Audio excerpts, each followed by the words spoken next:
fe y creyendo que para Dios no hay nada imposible. Y la prueba más grande que Abraham enfrentó definitivamente fue la prueba de sacrificar a Isaac. Ahora, esta historia no solamente es una gran enseñanza de la fidelidad de Dios y de la confianza y la fe que podemos tener en Dios, sino que también tiene una proyección, por así decirlo, profética de lo que Dios iba a hacer miles de años después con su Hijo Jesús. De hecho, te comparto algunos detalles de la gran similitud de esta historia con la que Dios tiene con la vida de Jesús. Porque de repente hay conflicto. ¿Cómo Dios se atreve a pedirle a Abraham que sacrifique a Isaac? Y estuvimos hablando un poco de ese contexto y cómo era una costumbre en los países cercanos, ¿no? En los cananeos era común sacrificar hijos. Pero hay grandes similitudes que nos podemos dar cuenta que no era que Dios quería sacrificar a Isaac, sino que Dios quería comunicar lo que Él tenía en el corazón para la humanidad. Y la primera similitud que encontramos entre Isaac y Jesús es que tanto Isaac como Jesús fueron amados por su padre. En Génesis 22 leíamos que Dios le dijo a Abraham: toma a tu hijo al que tanto amas. Cuando Jesús estaba siendo bautizado, se abrieron los cielos y Dios dijo: este es mi hijo amado. Ahí está la primera similitud. Nada en la palabra es coincidencia. Segunda similitud es: ambos se ofrecieron de su propia voluntad. Los teólogos, los estudiosos dicen que la edad aproximada de Isaac en este momento, Abraham es un anciano. Recordemos que Abraham tuvo a Isaac en su vejez, lo tuvo a los 100 años. Y esto sucedió muchos años después de que Abraham tuvo a Isaac. Se cree que Isaac en este momento tenía entre 30 y 33 años. Y si Abraham era un anciano e Isaac era un adulto, quiere decir que Isaac pudo haber corrido en ese momento. Pero de la misma manera en la que Jesús no fue capturado, sino que Él se entregó, de la misma manera Isaac se dispuso y doblegó su voluntad por obedecer la voluntad de Dios. Fue exactamente lo que Jesús hizo cuando dijo: Padre, pero no sea mi voluntad, sino que sea tu voluntad. Otra similitud entre la vida de Isaac y la vida de Jesús es que ambos cargaron la leña del sacrificio. Dice ahí en Génesis que Abraham llevaba el fuego y el aceite, pero Isaac llevaba la leña. Y de la misma manera Jesús llevaba sobre sí mismo el madero, la cruz, la leña con el cual se haría el sacrificio. Otra similitud es que ambos fueron sacrificados en el mismo monte. En el mismo monte en el que Dios le dijo a Abraham: quiero que sacrifiques a Isaac, fue exactamente en el mismo monte en el que Jesús entregó su vida para el perdón de nuestros pecados. Y otra similitud, la última similitud entre Isaac y Jesús, es que ambos fueron librados de la muerte al tercer día. Sabemos bien que Jesús al tercer día resucitó. Y quizás tú me puedes decir: oye, pues espérate, Isaac no lo sacrificaron, no murió. Pero la realidad, acuérdate que dice que al tercer día de haber iniciado el viaje, Abraham e Isaac llegaron al lugar del sacrificio. Y ahí Dios le dijo: no lo sacrifiques. Pero desde el momento en el que Dios le pidió a Abraham que lo sacrificara, hasta ese momento ocurrieron 3 días. Y aunque no murió literalmente, sí murió figurativamente en el corazón de Abraham, Isaac. Y esas son las similitudes. Y a eso me refiero, a que era una proyección. Y de hecho, y yo te lo recomiendo, que cuando leas la Biblia, Jesús no solamente se encuentra en Mateo, Marcos, Lucas y Juan. Jesús se encuentra a lo largo de toda la Biblia. Desde el Génesis 1 hasta el último verso de la palabra, Jesús está plasmado. Y de esa misma manera Jesús se venía proyectando en esta historia y el sacrificio que Él haría por la humanidad. Ahora, si bien Abraham es el padre de la fe, de otro de quien tenemos que hablar cuando hablamos de tiempos de prueba es de Jacob. Porque Abraham tenía maestría en fe, Pero, perdón, Job, no Jacob, Job tenía maestría en pruebas. De hecho, el libro de Job son 42 capítulos y desde el capítulo 1 hasta el capítulo 41 es prueba tras prueba tras prueba, y es el desenlace de una vida de pruebas de parte de Job, perdón. Se me cruzan los nombres. ¿Quién es Job? ¿Quién era Job? Dice Job ahí en el primer capítulo, dice que él era un hombre recto e intachable. Era un hombre próspero y era el hombre de mayor renombre en la faz de la tierra en ese momento. Y de hecho la historia de la vida de Job es un tanto controversial, porque no fue que Dios permitió la prueba para que Job se arrepintiera. No fue que Job andaba descarrilado, la andaba regando. No era que Job se andaba metiendo con una y con otra. No era que Job era un desobligado de sus hijos. No era que Job era un hombre que maldecía a Dios. No, todo lo contrario. Inicia el capítulo dejándonos bien claro que Job era un hombre recto e intachable. Era un hombre de familia. Era un hombre de negocios. Era un hombre próspero. Era un hombre que amaba a Dios. Era generoso con Dios. ¿Y sabes qué le siguió a eso? Pruebas. De hecho, dice la palabra que ha habido en la historia 3 hombres que quizás pudieran ser salvos por su propia justicia. Hay 3 hombres y uno de ellos es este hombre, Job. Hay 3 hombres que han estado cerca de alcanzar la justicia como Jesús la alcanzó, y uno de ellos es Job. Y quizás tú te preguntas, ¿y si Job era tan bueno? ¿Y si Job era tan recto? ¿Y si Job era tan intachable?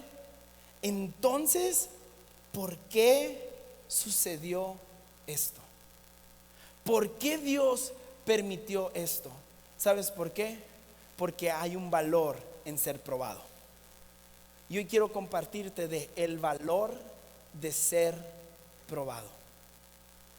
El valor de ser probado. Hay un valor inmensurable, indescriptible cuando tú y yo somos probados. Y podemos ver en el libro de Job que no relata toda la historia de Job. No son 42 capítulos de la vida de Job. Realmente es un segmento, es un tiempo de prueba que nos relata este libro. Y podemos ver por 41 capítulos el desenlace de estas tragedias que le vinieron a Job. Porque ¿qué pasó con Job? Job perdió a sus hijos, Job perdió sus bienes, perdió su ganado. Y como si no fuera suficiente, también después perdió su salud. Pero lo más bello dentro de todo esto no fue lo que perdió Job, sino lo que ganó al final de todo esto. Y cuando digo lo más bello que ganó, no me refiero a que fue doblemente bendecido, porque dice la palabra que Job fue restituido y recibió el doble de lo que tenía. Sino que en el capítulo 42 Job termina diciendo este verso que es tan conocido: de oídas te había oído, pero ahora mis ojos te ven. Y no quiere decir que lo que Job conocía de Dios antes de esta prueba era falso. No quiere decir que toda la vida Job en su momento de vida antes de la prueba estaba erróneo. No, simplemente quiere decir que después de haber pasado esta prueba, él decía: parece tan poco todo lo que conocía a comparación de todo lo que he conocido en este tiempo de prueba. Porque la prueba tiene la capacidad de enseñarte cosas que los tiempos de abundancia no te pueden enseñar. Tú y yo sabemos que en nuestros momentos más críticos, nuestros momentos más dolorosos, han provocado en nosotros los frutos más valiosos. ¿Sabes, papás? Por eso es bueno a veces, deja que tus hijos sufran tantito. Porque ellos tienen un enorme potencial, pero tú y yo los convertimos en incompetentes. Y en la vida de José yo considero que el único motivo por el cual Dios permitió que José fuera vendido por sus hermanos es porque si José, teniendo todo el potencial, seguía creciendo bajo el cuidado de su padre, podría tener todo el potencial, pero sería un completo incompetente. Y sabes, algo que yo valoro ahorita, doy gracias a Dios por las oportunidades, doy gracias a Dios por las bendiciones, pero doy más gracias a Dios por lo que me han enseñado las carencias. Doy más gracias a Dios por lo que he aprendido a través de los tiempos de prueba, porque lo que admiramos de otras personas no vino de la abundancia, sino vino de la crisis, vino de la prueba. Y en la vida de Job no fue la excepción, porque la crisis tiene la capacidad de mostrarte a Dios de formas que la abundancia y la estabilidad no lo van a hacer.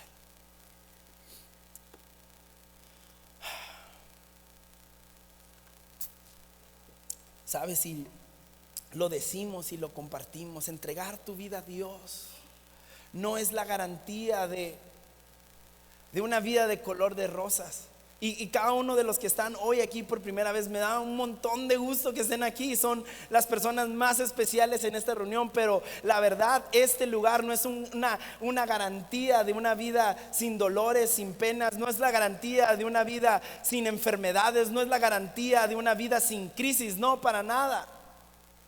Porque el hecho de que Dios esté en nuestra vida no nos asegura de que Dios nos librará de la prueba, pero sí que nos librará de toda prueba. Esa es la gran diferencia. Hay gente que dice: yo me acerqué a Dios para que Dios me libre de la prueba. No, Dios no te va a librar de la prueba. Dios te va a librar en la prueba. Él te va a enseñar cómo librar la prueba, cómo pelear tus batallas, cómo enfrentar tus gigantes. Y esa es la diferencia, que todos pasamos por problemas, pero no todos los enfrentamos de la misma manera.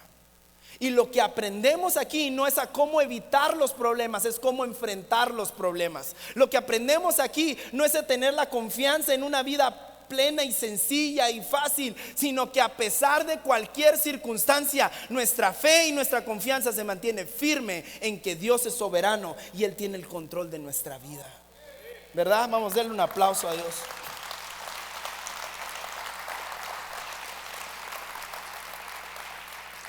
Y mira, yo creo que uno tiene que tener la madurez para entender que hay muchas cosas que en nuestra vida se vuelven un problema. Y no siempre Dios está detrás de ese problema. No fue Dios metiéndote en esa enfermedad. No fue Dios metiéndote en ese problema. Fuiste tú metiéndote en ese problema. Pero algo que sí te puedo asegurar es que Dios no va a desperdiciar ningún problema en tu vida. Independientemente de quién sea el culpable, Él va a hacerse responsable por mostrarte el camino de salida para que puedas retomar la dirección de tu vida al propósito que Él tiene para ti. Y a lo mejor tú dices: es que si esta fuera una bronca de Dios, pero esto es una bronca que yo provoqué y por eso Dios no me va a ayudar. No, Dios no te ayuda por quien sea responsable. Él te ayuda y te guía porque te ama. Él no fue el culpable de nuestro pecado, pero se hizo responsable de nuestro pecado. Y tenemos que comprender ese nivel de amor y de corazón de Dios, porque aún en medio de las pruebas más difíciles, Él te sigue amando. Y aún cuando permite esas cosas en tu vida, no lo hace con un corazón de castigo, no lo hace con un corazón de ira, lo hace con un corazón de amor. Y dice: hijo, me duele que estés pasando por esto, pero vale la pena porque hay valor en ser probado. Porque después de esto, hijo, vas a haber aprendido tu lección. Después de esto, esto vas a ser más fuerte, después de esto vas a ser más sabio, después de esto vas a ser más capaz, después de esto vas a tener un mejor carácter, después de esto nada te va a volver a tumbar tan fácil. Y aún no solo, después de todo esto tu fe se va a acrecentar, tu confianza se va a acrecentar y de verdad me vas a conocer y no lo que creías conocer. Y por eso Dios permite. Él no te mete en cada prueba y en cada error y en cada batalla, pero Él no desaprovecha ninguna de las cosas que suceden en tu vida. Y esa es la diferencia. Isaías 43:2 es un verso también conocido. Dice: cuando pases por aguas profundas, yo estaré contigo. Cuando pases por ríos de dificultad, no te ahogarás. Cuando pases por el fuego de la opresión, no te quemarás. Las llamas no te consumirán. Yo quiero compartir contigo 3 verdades que nos enseña Isaías en este pasaje sobre la prueba.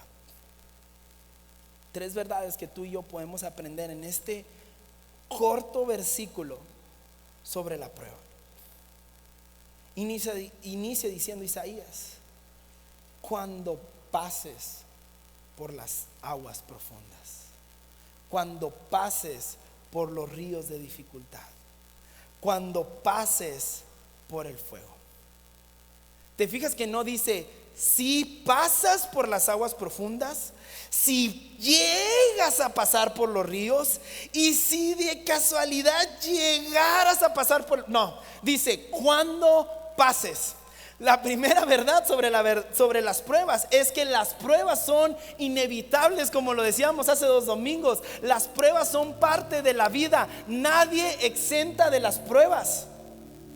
En la escuela quizás exentes de las pruebas, pero en la vida las pruebas no las puedes exentar.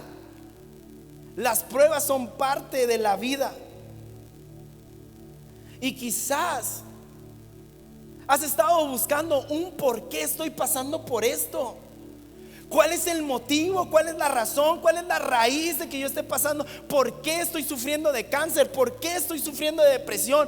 Y hay ocasiones que sí hay una explicación lógica, pero a veces no la hay. Y estamos buscando el detonador y el motivo. Es que algo he de haber hecho para haber chocado, algo he de haber hecho para que me hayan robado, algo he de haber hecho para que me hayan traicionado. Y hay ocasiones que nadie es culpable, simplemente es la vida.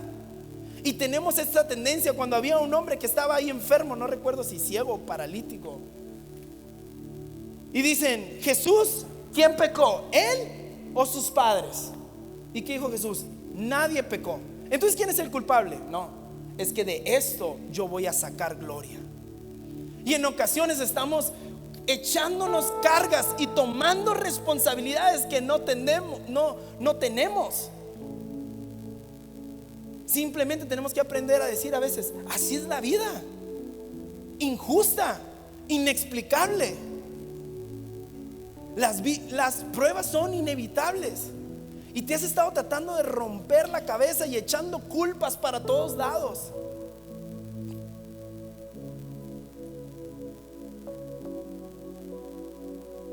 Aún peor, echándole la culpa a Dios de las pruebas que has pasado. Echándole la culpa a Dios porque yo no pude tener una buena familia. Echándole la culpa a Dios de porque yo viví en pobreza.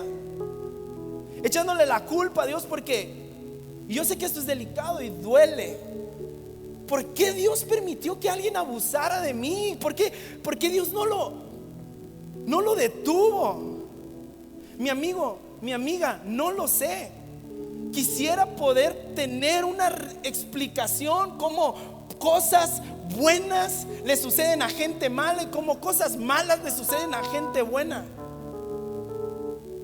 Lo único que sí te puedo asegurar es que Dios estaba ahí en medio de tu dolor.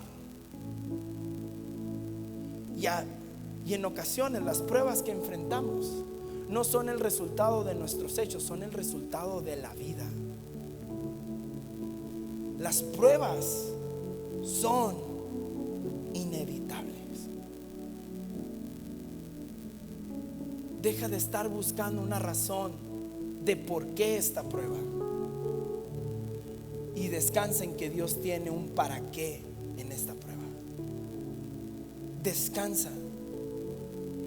Yo sé que ha sido doloroso y has tratado de descifrar, pero muchas veces el descifrar por qué no va a resolver nada.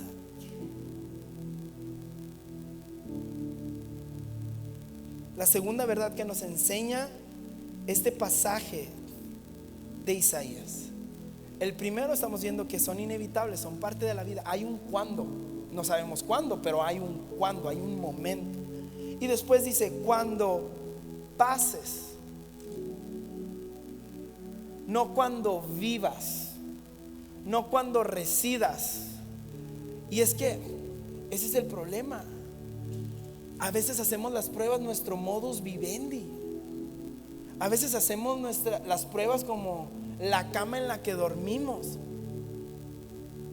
cuando Dios nunca ha permitido la prueba para que vivas en ella, sino para que la pases. Cuando pases por las aguas, cuando pases por los ríos, cuando pases por el fuego. Verdad número 2: las pruebas, familia, no son para siempre. Gracias a Dios que las pruebas no son para siempre. Otro pasaje dice, este me encanta, dice, esta efímera prueba, esta pequeña y diminuta prueba no se compara al enorme y tremendo peso de gloria que va a tener. Todos hemos pasado aquí capítulos muy dolorosos en nuestra vida, muy dolorosos en la niñez, muy dolorosos en la juventud, dolorosos en la familia, dolorosos en las amistades, todos. Pero ve en retrospectiva y ve hacia atrás, y por lo menos yo puedo voltear y decir, ese capítulo de mi vida fue doloroso, pero nunca habría logrado ser lo que soy hoy si no fuera por eso.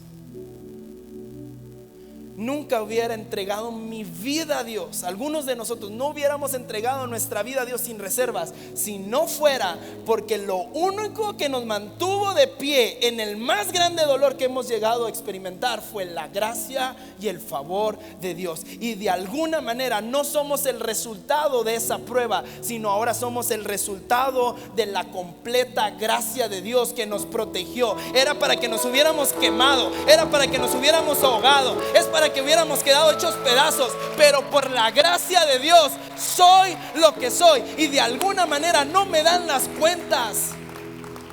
De alguna forma no. Lo que tú ves hoy aquí, lo que tú ves hoy en cada lugar aquí, no es solamente el resultado de alguien que aguantó. Porque a veces creemos que así es la prueba, ¿verdad? Como hazte bolita y aguántala. No. Dios te ha capacitado para enfrentar tus pruebas, y no solamente enfrentarlas, sino ganar tus pruebas. Y si estás en medio de una prueba, independientemente de por qué estés en ella, porque a veces decimos, si tú te metiste en ella, ya no aplica. No, la gracia de Dios es mucho más grande que eso. Y si tú crees que puedes abusar de la gracia de Dios, es porque tú te crees más fuerte que Dios. Porque tú no puedes abusar de alguien que es más fuerte que tú. Y si estás cruzando por una prueba, ya sea por tus metidas de pata, tus decisiones de con quién asociarte, de con quién ir a ese lugar, quiero decirte,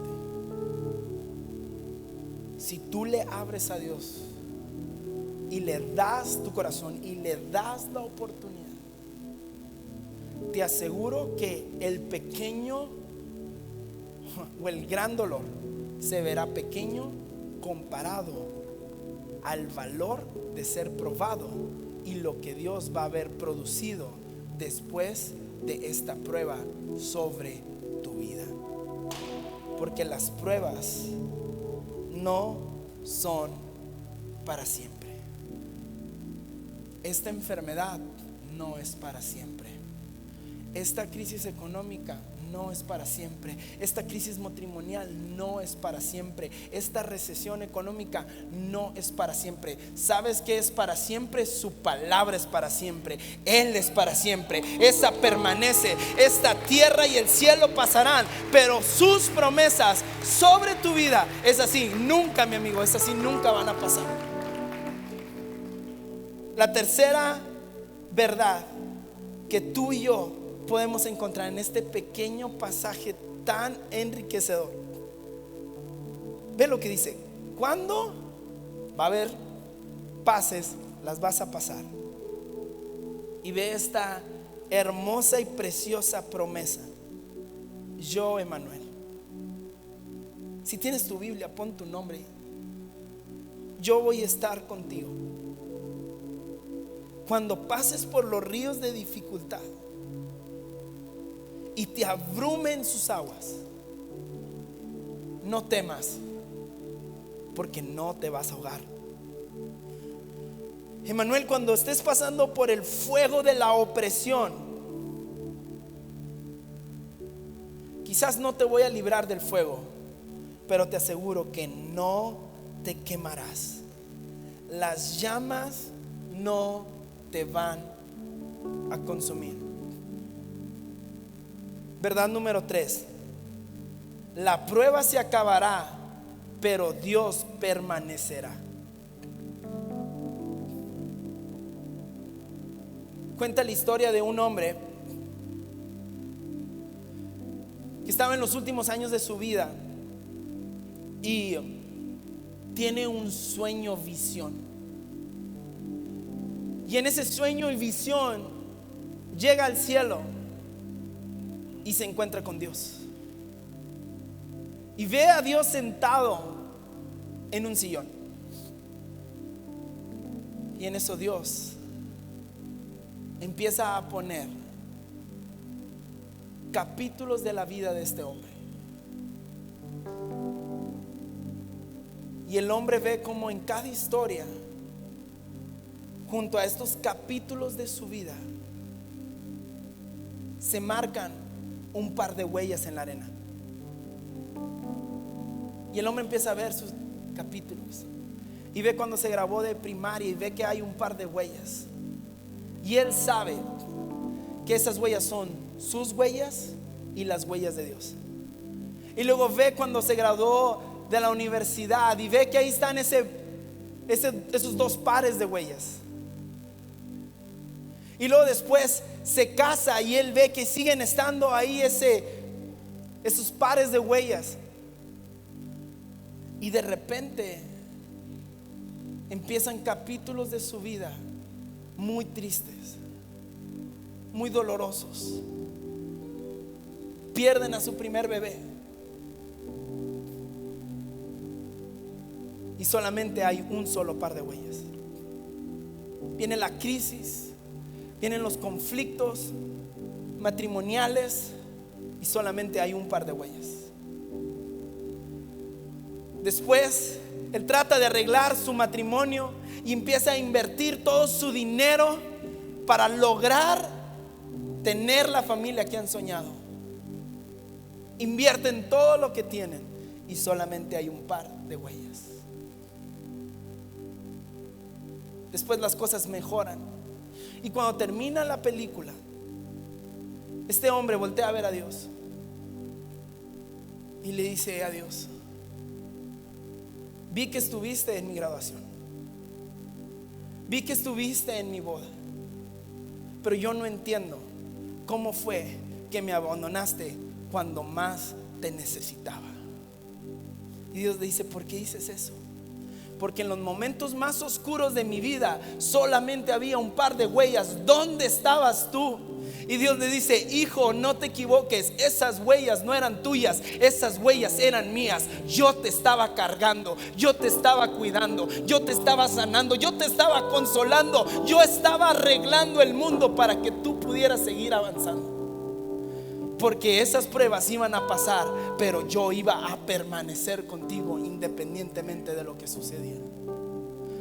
Y quizás tú te has sentido: es que Dios me abandonó, Dios me dejó. No, mi amigo, Dios nunca abandona, Dios nunca te deja, Dios nunca traiciona, Dios nunca va en contra de sus promesas. Y Él ha prometido estar contigo cada uno de los días de tu vida. Él ha prometido que vas a pasar por el agua, sí, pero no te vas a ahogar. Él ha prometido que vas a pasar por el fuego, sí, que no te vas a quemar. Y no solo eso, sino que Él estará contigo todos los días de tu vida, en los buenos y en los malos, en los altos y en los bajos. Vamos, cierra tus ojos. Cierra tus ojos. Es importante que entendamos que hay un valor en ser probados. Hay un valor inmenso en ser probados. Job, en este capítulo o en este libro que se escribe sobre las pruebas de la vida de Job, Job escribió este verso en el capítulo 23, verso 10. Dice: en medio de toda esta prueba, en medio del dolor deja tú perder sus bienes, que duele perder los bienes, porque han costado trabajo, sacrificio, sudor y lágrimas. Pero Job perdió a sus hijos. Job perdió la salud. Pero ve cuán salvaje la fe de Job era, que dijo: mas Él conoce mi camino, me probará y saldré como el oro. Aún en medio de toda esta prueba, Dios no quitó su mirada de Job. Y dice: mas Él conoce mi camino. Mi amigo, Dios sabe muy bien lo que Él está haciendo. Puedes confiar en Él, puedes descansar en Él. Dios tenía un propósito en la crisis. Y el propósito de esta crisis no era castigar a Job, era probar la fe, la integridad de Job. Pero ve lo que dice: y saldré. Job no sabía cuándo, no sabía cómo, no sabía dónde, pero estaba convencido: esto no es para siempre. Voy a salir. Y no solamente voy a salir a rastras. No voy a salir todo cateado, todo golpeado, todo amolado. No, dice: voy a salir, y voy a salir como el oro. Porque lo único que le pasa al oro en el fuego es que sale mejor. Lo único que le pasa al oro en el fuego es que pierde todas las impurezas que le roban su durabilidad. Y en esta prueba, Dios te está procesando y probando de una manera que Él no va a desaprovechar, para eliminar todas las impurezas que te están robando tu durabilidad en esta vida. Porque Dios no solamente tiene planes para tu vida, Él tiene planes a través de tu vida. Hay gente que está destinada a ser alcanzada por la gracia de Dios a través de tu vida.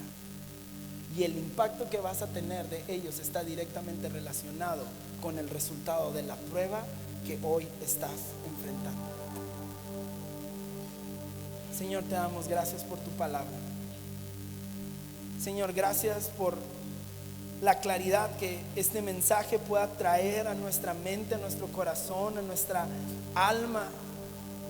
Definitivamente muchas veces no comprendemos y no entendemos por qué estamos atravesando pruebas y crisis y conflictos, Señor, pero hoy decidimos poner nuestra confianza nuevamente en el lugar correcto y recordar estas verdades. Me da la tranquilidad y la paz de que las pruebas, los conflictos, las broncas, el trabajo es parte de la vida.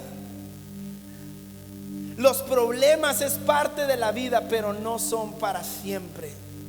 Y recordamos y descansamos que tú sí eres para siempre, que tus palabras son para siempre, que tus palabras nos dan vida eterna, Señor, que tu mano nos sostiene para siempre, que tu cuidado sobre nuestra vida es incondicional, Señor, y que esta batalla que estamos enfrentando no solamente será una victoria, sino que tendrá un propósito de acuerdo a tus gloriosos planes para nuestra vida, para nuestra familia y para nuestras generaciones, Señor. Y hoy te pedimos, Señor, que tú nos des la firmeza, la determinación, la sagacidad y la valentía para caminar en esta vida con la completa autoridad y con la confianza, Señor, que ninguna prueba que pueda enfrentar en mi vida es imposible, porque es más grande el que está dentro de mí que el que está contra mí. Señor, gracias. Yo te pido que tú fortalezcas la fe de cada persona que ha estado pasando por un tiempo de prueba, que ha debilitado su fe, que ha absorbido su vida, que ha matado su ánimo, que ha aniquilado su esperanza, Señor. Y que hoy, Espíritu de Dios, tú traigas vida, tú traigas esperanza, Señor. Que hoy tú revivas la fe de aquellos que han estado en la agonía de su fe, en la lona de la vida, Señor. Y que tu Espíritu, el cual no nos infunde temor, sino que nos infunde poder, Señor, llene la vida de cada persona, Señor. Y te damos gracias porque después de esta prueba no seremos menos, sino que seremos más entregados, seremos más fuertes, seremos más apasionados, seremos más trascendentes, seremos más determinantes, seremos mejores personas, seremos personas que marcan una influencia y una tendencia a favor de la vida de las personas. Gracias, Señor Jesús, porque tú no desaprovecharás cada uno de los capítulos de nuestra vida para llevar a cabo el propósito que tú tienes en la vida de cada uno de nosotros. En el nombre precioso de Jesús, amén. ¿Le puedes regalar un aplauso a Dios de gratitud?